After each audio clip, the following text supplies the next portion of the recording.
Seringkali, kita sibuk dengan semua hiruk-pikuk kehidupan, tanpa sadar kita mulai kehilangan diri kita sendiri. Tai perasaan bingung dan jenuh ini, pasti ada saat di mana kita merasa tidak lagi mengenali refleksi di cermin, bukan? Bukankah menakutkan ketika mencoba mencari tahu siapa kita yang sebenarnya, tetapi terjebak dalam rutinitas sehari-hari yang membuat kita terabaikan? Disinilah pentingnya untuk menyadari bahwa proses menemukan diri tidaklah instan.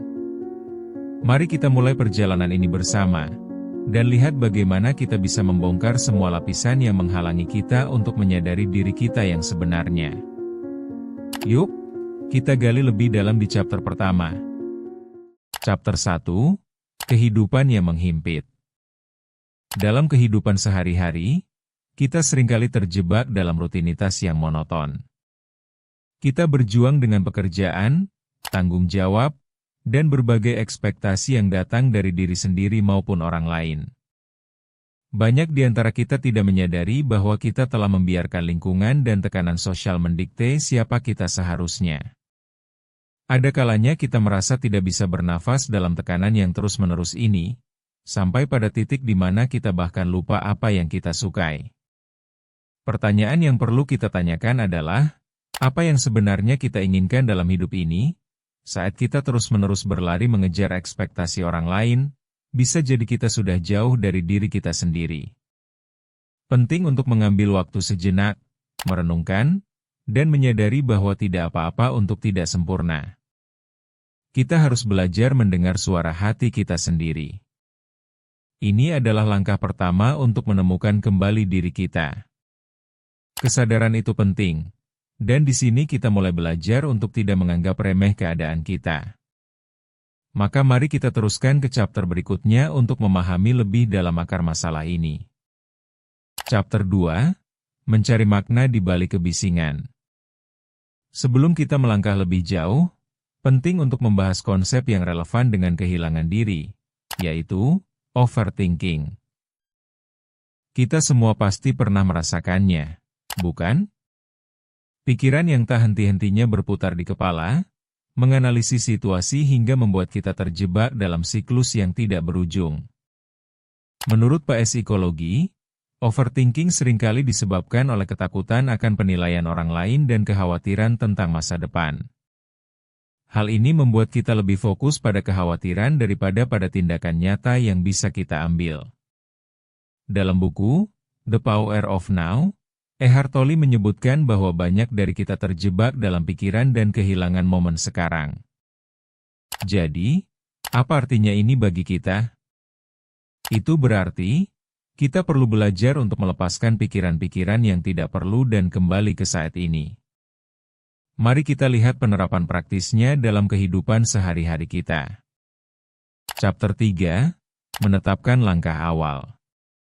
Setelah kita menyadari akar masalah, sekarang saatnya untuk mengambil langkah konkret. Kita bisa mulai dengan berlatih mindfulness, sebuah teknik yang membantu kita tetap fokus pada saat ini.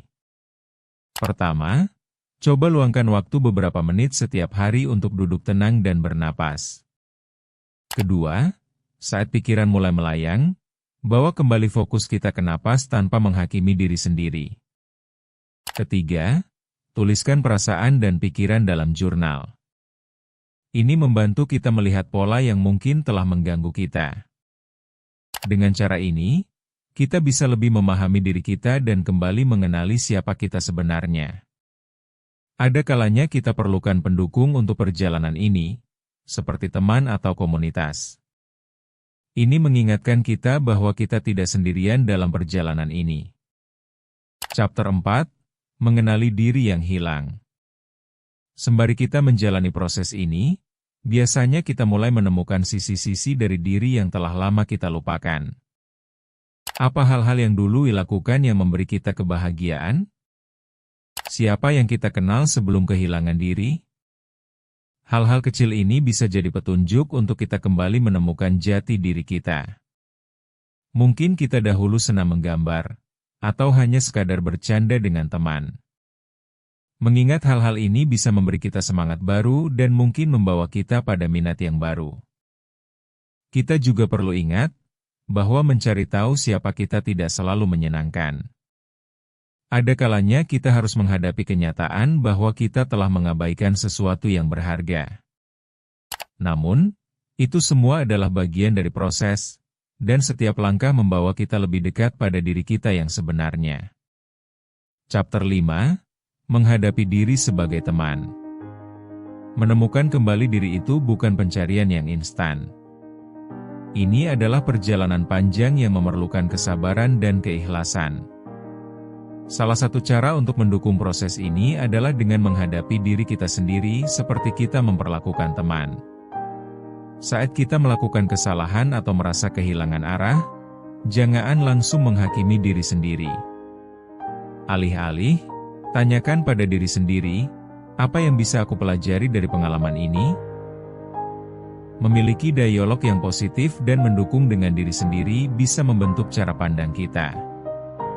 Jika kita konsisten dalam menyisihkan waktu untuk berkomunikasi dengan diri sendiri dan menerima diri dengan sepenuh hati, kita akan membangun hubungan yang lebih baik dengan diri kita sendiri. Proses ini mungkin tidak selalu mudah, tetapi akan sangat berharga untuk setiap langkah yang kita ambil. Dukung Ruang Tumbuh dengan membagikan pengalaman kalian di kolom komentar. Bertumbuh itu proses, bukan lomba.